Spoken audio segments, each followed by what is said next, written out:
السلام علیکم friends, my channel Asia کی نئی ویڈیو کے ساتھ حاضر ہوں۔ آج کی ویڈیو ان لوگوں کے لیے بہت اہم ہے جو پاکستان آرم فورسز کو جوائن کرنا چاہتے ہیں، کیونکہ آج ہم نے ایک ایکسپیرینس پروفیشنل کو انوائٹ کیا ہے جو کئی سال سے اس سلیکشن پروسیس کا حصہ رہے ہیں۔ ان کا بیک گراؤنڈ ملٹری رہا ہے اور اس فیلڈ میں یعنی ٹریننگ اور کوچنگ فیلڈ میں ان کا بہت وسیع تجربہ ہے۔ تو چلیں ویڈیو سٹارٹ کرتے ہیں۔ السلام علیکم نوید رانا صاحب، میں آپ کو مائی چینل ایشیا کی اس نئی ویڈیو میں ویلکم کرتا ہوں، اور ہم بلا تمہید سٹارٹ کریں گے انٹروڈکشن سے۔ تو آپ کائنڈلی اپنا انٹروڈکشن کروا دیں پلیز۔ بسم اللہ الرحمن الرحیم۔ سب سے پہلے تو میں آپ کا ممنون ہوں کہ آپ نے مجھے اس سیشن کے لیے بلایا۔ میں اپنا انٹروڈکشن کراتا چلوں۔ میرا نام نوید رانا اور آئی ایس ایس بی اور اس کی ٹریننگ اور کوچنگ سے متعلق ایک بڑا وسیع تجربہ میں رکھتا ہوں۔ سائیکالوجی کا جو آسپیکٹ ہے، خاص طور پہ میں اس پہ پرسنالٹی اسکیننگ ہو گئی، پرسنالٹی انٹرپریٹیشن ہو گئی، اور اس سارے فیلڈ میں میرا ایک تجربہ ہے۔ پچھلے کچھ دنوں سے ایک پروگرام ہم بنا رہے ہیں کہ on line I S S B coaching اور ٹریننگ شروع کی جائے۔ میں بلکہ اس چینل کے توسط سے یہ میسیج بھی آپ کو دینا چاہوں گا کہ اگر کوئی میری آن لائن کلاسز کو جوائن کرنا چاہے تو یہاں اسکرین پہ آپ میرا نمبر اور نام دیکھ سکتے ہیں، آپ مجھے کانٹیکٹ بھی کر سکتے ہیں۔ تو بالمختصر آپ یہ کہہ سکتے ہیں کہ میں اس فیلڈ میں بہت دیر سے ان ہوں، اور آپ اس فیلڈ کا جو کوسچن فریکوینٹلی آسک کوسچن کوئی بھی کرنا چاہے تو انشاءاللہ میں ایک کمپریہنسو وے میں آپ کو سب کچھ بتا سکتا ہوں، سمجھا سکتا ہوں۔ اچھا نوید صاحب، آپ کا کتنے سال کا ایکسپیرینس ہے اس سلیکشن پروسیس کے لیں؟ آئی ایس پی ریکروٹمنٹ اور سلیکشن پروسیجر جو ہے، اس میں لگ بھگ آپ کہہ سکتے ہیں کہ 16 سے 20 سال میں نے کام کیا ہے، اور زیادہ تر کام تو جو ہے وہ ٹریننگ اور کوچنگ پہ۔ الحمدللہ بہت سے اسٹوڈنٹس میرے اس وقت کامیاب ہو کے مختلف اکیڈمیز میں جا چکے ہیں، لیکن سب سے زیادہ کام میرا سائیکالوجی سائڈ پہ ہے، اور اس پہ پرسنالٹی اسیسمنٹ ہو گئی، اور پھر جو پرسنالٹی ایشوز ہیں خاص طور پہ میں ان کو اسیس کر کے تو ان کو ٹپس اور ان کی ٹریٹمنٹ دیتا ہوں، اور یقیناً جو ہے یہ چیز بہت ایلیویٹ کرتی ہے کینڈیڈیٹ کو، کیونکہ آئی ایس ایس بی کو اگر اصل میں آپ لوگ دیکھیں تو یہ ایک پرسنالٹی کا ٹیسٹ ہوتا ہے، نہ کہ جو ایک ہمارے ہاں ایک جنرل سی متھ چل رہی ہے کہ جو ہے آئی ایس ایس بی جو ہے وہ کوئی فکرے لکھنے کا یا کہانی لکھنے کا ایک سسٹم ہوتا ہے۔ ایسی بات ہرگز نہیں ہے۔ دراصل ان تمام ٹیسٹ کے پیچھے آپ کی پرسنالٹی کو ڈگ آؤٹ کیا جاتا ہے، اور میرا فوکس بھی زیادہ تر یہی ہے کہ میں ایک کینڈیڈیٹ جو میرے سامنے آتا ہے تو اس کی پرسنالٹی کو سب سے پہلے دریافت کروں، اور اس کو بتاؤں کہ کیا میرٹس ہیں، کیا ڈی میرٹس ہیں، تاکہ وہ ان اصولوں پہ، ان لائنوں پہ اپنے آپ کو امپروو کرے، اور اس طریقے سے وہ یقیناً اس ایک ریکوائرڈ اسٹینڈرڈ پہ پہنچ جاتا ہے جو کہ آئی ایس ایس بی میں سلیکشن کے لیے درکار ہوتی ہے۔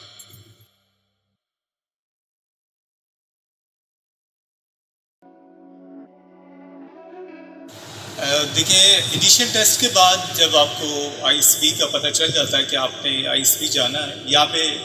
یہ بھی آپ کو انفارم کروں کہ جب آپ اپنا انیشیل ٹیسٹ کا فارم فل کر کے ان آل ریسپیکٹ سینڈ کر دیتے ہیں تو اس کے بعد آپ 40 ڈیز کے اندر ایکسپیکٹ کر سکتے ہیں کہ آپ کو آئی ایس ایس بی کی کال آ جائے گی۔ آئی ایس بی کی کال عام طور پہ آپ کے وہاں پہنچنے سے 1 ہفتہ پہلے کا ٹائم وہ بیچ میں دیتے ہیں، اس لحاظ سے ذہنی طور پہ بھی آپ تیار رہیں کہ جب کال لیٹر آپ کو گھر موصول ہو جاتا ہے تو اس کا مطلب ہے کہ آپ کے پاس 5-6 دن یا میکسیمم 7 دن ہوں گے، تو اس سے پہلے اپنی جتنی بھی آپ تیاری کر سکتے ہیں کر لیں۔ دیکھیں، انیشیل ٹیسٹ پاس کر لینے کے بعد آپ پراپر آئی ایس بی کی ایک طرح سے فائنل راؤنڈ تیاری آپ کی شروع ہو جاتی ہے، اور اس تیاری میں پھر میں کہوں گا کہ بہت سی ویب سائٹس بھی ہیں جن سے آپ تیاری کر سکتے ہیں، لیکن اس سے زیادہ جو ہے وہ بہتر یہ ہوگا کہ آپ کو اچھے ایسے گائیڈر اور اچھے ایسے کاؤنسلر مل جائیں، اگر آپ کو مل جاتے ہیں کہ جو کہ آپ کی خاص طور پہ پرسنالٹی کو ٹرم کر سکیں، پالش کر سکیں، تو سب سے زیادہ جو کام ہے کرنے والا وہ آپ کی پرسنالٹی امپروومنٹ کا۔ یہاں پہ اکثر آپ لوگوں نے دیکھا ہوگا، اور جو میں مختلف گروپس جو واٹس ایپ گروپس میں نے دیکھا ان کو، تو ان کا ایک جو نقصان ہوتا ہے گروپس کا وہ یہ ہوتا ہے کہ وہ ان کی پریپریشن کا جو صحیح ڈائریکشن ہے اس کا رخ موڑ دیتے ہیں، اور بہت ساری ایسی باتیں بیچ میں چل رہی ہوتی ہیں کہ جن کو میں رانگ متس اور غلط قسم کے جو ہیں اوپینینز لوگوں کی اور ایک آئیڈیاز ہوتے ہیں جن پہ وہ چل رہے ہوتے ہیں، جن کو وہ فالو کر رہے ہوتے ہیں، اور اس کا نتیجہ یہ بھی نکل سکتا ہے کہ آپ کی اچھی بھلی پرسنالٹی جو ہے وہ ایک طرح سے ڈی ٹریک ہو سکتی ہے۔ یہ میں کہوں گا کہ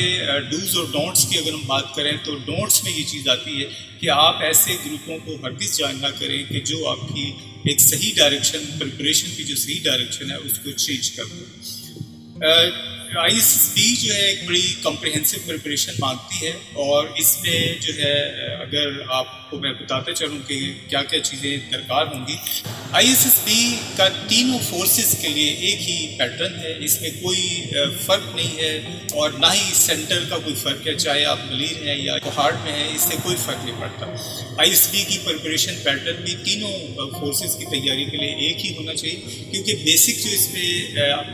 میں کہوں گا کہ آئٹم ہے جو تیار کرنے والا وہ اصل میں آپ کی پرسنالٹی ہے۔ آئی ایس ایس بی جو ہے وہ آپ کی وہ پرسنالٹی مانگتی ہے کہ جس میں او ایل کیوز ہو، اور او ایل کیوز سے مراد یہ ہے کہ اصل لائک کوالٹیز جو کہ 14 بیسکلی ہیں، اور وہ 14 کوالٹیز بہت سے بچے کینڈیڈیٹس جو ہیں وہ تقریباً ان کو دیکھ سکتے ہیں مختلف کتابوں میں بھی، نوٹس میں بھی، جو اکثر بچوں کے پاس موجود ہیں۔ او ایل کیوز یہ ایک ڈیٹیل ڈسکشن ہے، اور یہاں پہ میں تھوڑا انفارمیشن آپ کو دوں کہ اگر آپ نے یہ ڈیٹیلڈ انفارمیشن لینی ہے اور ڈسکشن دیکھنی ہے تو آپ میرا یوٹیوب چینل کمبیٹیز گائیڈ، جو کہ آپ اس وقت اسکرین پہ بھی دیکھ سکتے ہیں لنک، آپ اس کو جوائن کریں، اس کو لائک کریں، اس کو شیئر کریں، انشاءاللہ آپ کو بہت یہاں سے انفارمیشن آپ لے سکتے ہیں، اور جو اصل آئی ایس ایس بی کا ایک کانسیپٹ ہو سکتا ہے وہ آپ کو یہاں سے ضرور مل جائے گا۔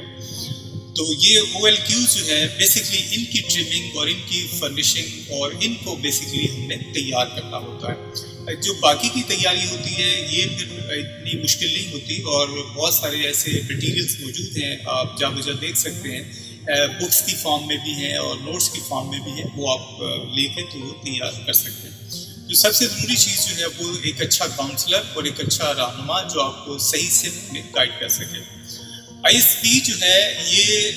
ایک 4 days ایکٹیویٹی کا نام ہے۔ جب آپ کسی بھی 3 سینٹر میں سے جو میں نے آپ کو بتایا جب چلے جاتے ہیں تو یہاں 4 دن کا آپ کا قیام ہوتا ہے، اور پہلا دن جس کو ہم ارائیول ڈے کہتے ہیں، یہ پہلا دن آپ کی ایک طرح سے ڈاکومنٹیشن بھی گزر جاتا ہے، اور اس کے بعد جو اگلا دن ہوتا ہے وہ آپ کا first day of I S S B کہلاتا ہے۔ اس میں آپ کا ٹوٹل، اس کو ہم سائیک ڈے بھی کہتے ہیں، کیونکہ اس دن آپ کا سائیکولوجیکل ٹیسٹ یا جس کو ہم پرسنالٹی ٹیسٹ کہتے ہیں یہ ہوتا ہے، اور یہ پورا دن آپ کا اسی ایک ٹیسٹ میں گزر جائے گا۔ اس دن کے بعد جو اگلے 2 دن ہیں، یعنی سیکنڈ اور تھرڈ ڈے جس کو ہم آئی اسپیکر کہیں گے، یہ 2 دن جی ٹی او کے ہوتے ہیں۔ جی ٹی او جو ہے گروپ ٹیسٹنگ آفیسر جس کو ہم کہتے ہیں، جی ٹی او کا کام آپ کو 2 ایکٹیویٹی ایسی ہیں جو کہ انڈور ہوتی ہیں، باقی کی 5 یا 6 ایکٹیویٹیز جو ہیں یہ آؤٹ ڈور ہوتی ہیں۔ ان تمام 7 یا 8 ایکٹیویٹیز کا نام جو ہے وہ جی ٹی او ٹیسٹ ہے، اور جی ٹی او کا مقصد جو ہے وہ آپ کی فزیکل ڈفرینٹ ایکٹیویٹیز سے آپ کی پرسنالٹی کو دریافت کرنا ہے۔ میں پھر کہوں گا کہ چاہے وہ سائیک ٹیسٹ ہے، چاہے وہ جی ٹی او ٹیسٹ ہے، اور آئندہ جو میں بتانے والا ہوں آپ کا ڈپٹی پریزیڈنٹ انٹرویو، ان تینوں کا مقصد بنیادی طور پہ آپ کی پرسنالٹی کو ڈائگنوز کرنا ہے، اور اس طرح ڈائگنوز کرنا کہ یہ جو ریکوائرڈ سٹینڈرڈ ہے آئی ایس بی کا کہ کیا یہ اس پہ پورا اترتے ہیں یا نہیں۔ جو سائیک ٹیسٹ ہے اس میں ریٹن مٹیریل سے آپ کو ڈائگنوز کیا جاتا ہے۔ جی ٹی او ٹیسٹنگ میں آپ کو انڈور اور آؤٹ ڈور ایکٹیویٹی، فزیکل ایکٹیویٹی سے ڈائگنوز کیا جاتا ہے، اور اس کے بعد جو آخری دن ہے وہ آپ کا ڈپٹی پریزیڈنٹ انٹرویو ڈے کہلاتا ہے، اور اس میں 15 سے 20 منٹ یا 25 منٹ کا ایک انٹرویو ہوگا، اور اسی 20-25 منٹ میں وہ وہی کام کرے گا جو میں سائیک اور جی ٹی او کے بارے میں بتا چکا ہوں، یعنی وہ آپ کی پرسنالٹی کو ڈگ آؤٹ کرے گا، اور یہ کام بھی بہت ایک اسکل ڈیمانڈ کرتا ہے، اور یہ آپ کو میں بتاتا جاؤں کہ یہ تینوں جو ہیں انتہائی پروفیشنل ہوتے ہیں۔ یہ ایک طرح سے کرس کراس 3 ڈائمینشن آپ کی پرسنالٹی اسیسمنٹ ہے، اور یہ آپ پھر آپ اس پہ کمپیریزن کر کے بھی معلوم کر لیتے ہیں کہ کہاں جھوٹ ہے اور کہاں سچ ہے. یہی وجہ ہے کہ میں یہ خاص طور پہ بات کہوں گا اور اس کو آپ ڈوز میں سمجھ لیں کہ آپ کو بہت اسٹریٹ فارورڈ ہونا چاہیے. اور اس کے ساتھ ڈونٹ میں یہ کہوں گا کہ جو شخص چیٹ کرے گا یا فیک یا سناب ہو کے ایک ایکٹ کرے گا تو وہ ہرگز کامیاب نہیں ہو سکتا. کیونکہ جو اس پورے کھیل میں آپ کی جو باڈی لینگویج ہے جو کہ نہ صرف جو ہے جی ٹی او ٹیسٹنگ میں بھی نکل آتی ہے اور خاص طور پہ جو ڈپٹی پریزیڈنٹ انٹرویو ہے وہ تو ہے ہی ٹوٹل آپ کی باڈی لینگویج کا گیم, تو اس میں تو یہ خاص طور پہ نکل آتا ہے. تو جو کینڈیڈیٹ بھی یہاں پہ چیٹ کرنے کی کوشش کرے گا یا وہ ایک اسٹیریو ٹائپ پریپریشن کر کے آئے گا تو یقیناً وہ اپنا ایک کلو جو ہے وہ چھوڑ جائے گا اور اس کے ریزلٹس کوئی زیادہ اچھے نہیں ہوں گے. تو یہ آپ کا 4 days ایک ایکٹیویٹی پلان ہے جو کہ ISSB میں آپ رکھتے ہوئے کریں گے. ISSB کے انٹرویو میں کتنے ممبرس ہوتے ہیں جو آپ کا انٹرویو لے رہے ہوتے ہیں, اور سیکنڈلی کیا یہ مت درست ہے کہ جس کا ری انٹرویو لائک سیکنڈ انٹرویو ہوتا ہے تو وہ آلریڈی سلیکٹڈ ہوتا ہے؟ تو یہ 2 چیزیں کائنڈلی بتا دیں کوئکلی, اور میں ایڈوانس میں آپ کا شکریہ ادا کروں گا. اس آنسر کے بعد ہم اپنی ویڈیو کو اینڈ کر دیں گے. Thank you. بہت اچھا کوشچن اس لحاظ سے کہ یہ بچوں کے ذہنوں میں یہ چیز ہوتی ہے. انشاءاللہ اس کا میں آپ کو ایک کنٹینٹڈ آنسر دوں گا.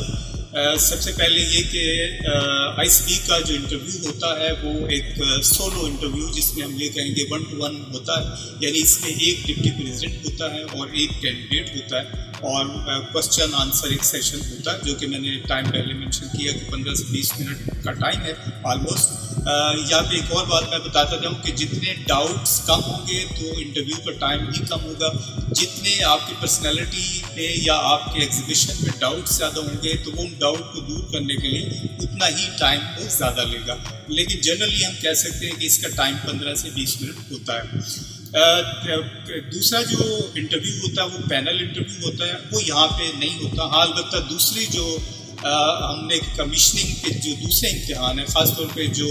SSC لیول پہ بڑے لیول پہ جو ہوتے ہیں جو گریجویشن کے بعد وہاں پہ چند ایک ایسے برانچز ہیں جہاں پہ پینل انٹرویو ہوتے ہیں. لیکن ہم ISSB کی اگر بات کریں تو یہاں پہ صرف 1 to 1 یعنی ایک ڈپٹی پریزیڈنٹ ہوتا ہے اور ایک کینڈیڈیٹ ہوتا ہے. ایسا ضرور ممکن ہے کہ بعض دفعہ کچھ ڈاؤٹس دور کرنے کے لیے ایک آدھ جو ہے وہ بعض دفعہ کچھ دیر کے لیے یا فل ٹائم وہ ڈپٹی پریزیڈنٹ کے ساتھ ایک اور ممبر بھی بیٹھ سکتا ہے. لیکن مقصد اس کا آپ کی پرسنالٹی کو آبزرو کرنا اور کسی ڈاؤٹ کو دور کرنا ہوتا ہے. اور آخر میں آپ کے اس سوال کا جواب کہ ری انٹرویو کا کیا ہم یہ مطلب سمجھیں کہ یہ 100% جو ہے ریکمینڈڈ ہوتا ہے؟ ایسا ہرگز نہیں ہے. اس میں کوئی شک نہیں کہ جس کینڈیڈیٹ کا ری انٹرویو اگر ہو جاتا ہے تو وہ اچھی ہوپس رکھے کہ چانس اسی بات کا موجود ہے کہ وہ ریکمینڈ ہو سکتا ہے. لیکن بنیادی طور پہ اس کا مقصد جو ہے ایک ڈاؤٹ کو خاص طور پہ جو فائنل اتھارٹی کچھ اگر ڈاؤٹ فیل کرتی ہے تو وہ بیسکلی اس ڈاؤٹ کو دور کرنے کے لیے ہوتا ہے. اور اگر وہ ڈاؤٹ دور ہو جاتا ہے جو کہ اکثر میں یہ کہوں گا کہ دور ہو جاتا ہے اور اکثر بچے ریکمینڈ ہو جاتے ہیں, لیکن یہ ضروری نہیں ہے. ایسا ممکن ہے کہ آپ نے بہت اچھی کارکردگی تھرو آؤٹ دکھائی ہے لیکن یہاں پہ آگے ایک آپ بلنڈر کر جاتے ہیں اور اپنے ڈاؤٹ کو جو ہے اس کے ڈاؤٹ کو کنفرم کر دیتے ہیں کہ واقعی ایسا پرابلم اس میں موجود ہے. تو پھر یہ ضروری نہیں ہے کہ آپ کہ وہ کینڈیڈیٹ ریکمینڈ ہوگا. تو ایسا ہی ہے کہ ریکمینڈ ہو بھی سکتا ہے اور نہیں بھی ہو سکتا. تو اس کے ساتھ ہی میں آپ کا جو آپ نے مجھے بلایا پھر ایک دفعہ آپ کا شکریہ ادا کرتا ہوں. انشاءاللہ پھر کبھی آپ اگر ہمیں بلاتے ہیں تو میں ضرور حاضر ہوں گا. بہت شکریہ. بہت شکریہ. Thank you very much. جزاک اللہ.